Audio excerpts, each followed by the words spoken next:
Mandarin merveilleux, c'est une musique qui, au début du XXe siècle, aux alentours de la Première Guerre mondiale, 1918-1919, dit on arrête de mettre des filtres.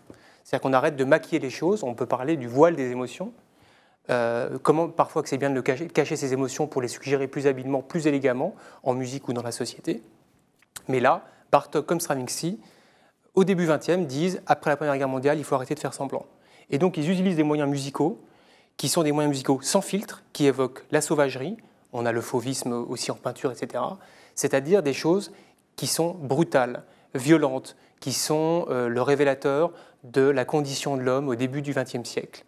Et vous allez voir, c'est absolument bouleversant. Donc c'est une musique qui ne brosse pas dans le sens du poil, mais qui a ce souffre et cette notion de scandale qui touche au pouvoir de la musique.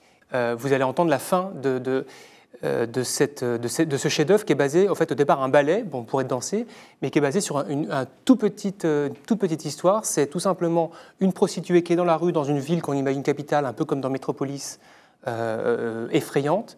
Et cette prostituée est entourée de 3 voyous qui lui demandent de racketter des gens. Et arrive, au troisième personnage, un mandarin, riche chinois, qui tombe amoureux de cette prostituée et qui va la poursuivre, tout simplement. Et avec derrière lui la poursuite des 3 voyous qui veulent le racketter.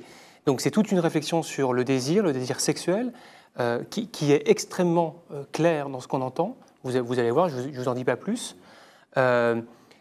Condition de l'homme moderne, et surtout cette sauvagerie qui, en fait, dans ces années-là, était absolument nouvelle. Donc on parlait du pouvoir de la musique, il suffit d'en regarder.